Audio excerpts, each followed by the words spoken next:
간의 갈등이 이어지고 있는 가운데 아베 총리가 한국의 행사계획 변경에 대해 말한 내용과 아베 총리의 지지율에 대한 여론조사 결과를 알아보았습니다. 마이니치 신문과 인터뷰한 가하무라 다케오 전 관방장관은 최근 아베 총리와 만나 대화를 나눈 내용에 대해서 언급했습니다. 대화 내용에서 한국 정부가 검토하고 있는 해외 취업 박람회 행사 계획이 화제가 되었다고 하는데요. 9월에 열릴 예정으로 알려진 해외 취업 박람회는 일본 기업 다수가 참여할 예정이었습니다.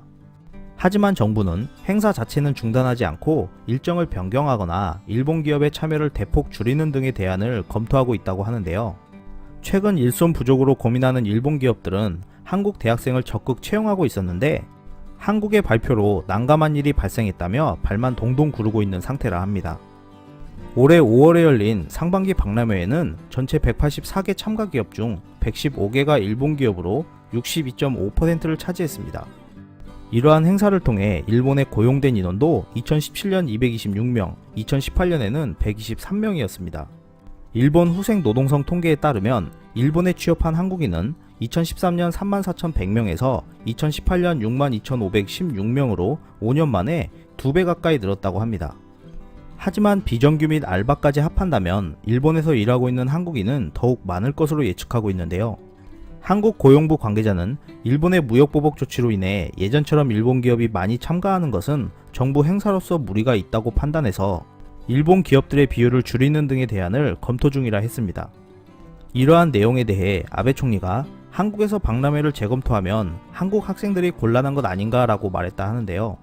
가하무라 다케오 전 관방장관은 아베 총리가 일본의 부족한 일손보다 한국 학생을 더 걱정했다고 했지만 어떠한 의도로 언급한 것인지에 대한 설명은 없었습니다. 현재 일본은 해마다 인력 부족이 심화되고 있고 특히 IT 엔지니어는 2030년에 최대 79만 명이 부족할 것으로 추산된다고 합니다.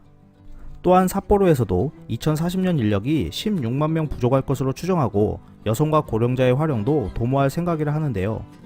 이러한 상황이 유통 관련 운전자부터 중소기업과 건설업 종사자까지 일본 사회 전반의 주요 산업별로 과부족 상태가 이어지고 있는 상태여서 한국의 고급 인력이 절실히 필요한 상태라 합니다.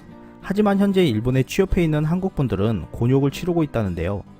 한국에서 좋은 일자리를 구하기 힘들어서 일본을 선택해 취업을 했는데 일본의 수출 규제와 이로 인한 불매운동으로 일본의 혐한 분위기 또한 극에 달해 모욕적인 말들과 욕설은 물론 너네 나라로 돌아가라는 말까지도 많이 듣는다고 합니다.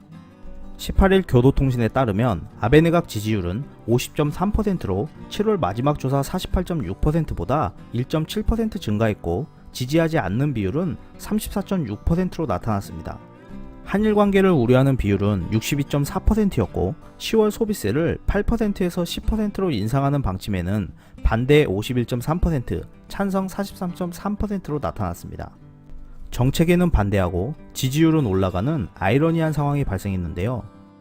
한국이 다음으로 준비 중인 후쿠시마 방사능 오염수 관리 상황과 처리 계획에 대한 정보 공개 요청이 아베 정권의 치명타가 될 수 있는 상황에서도 과연 지지율이 계속 유지될지 지켜봐야 할 것 같습니다. 이상 피커TV였습니다. 감사합니다.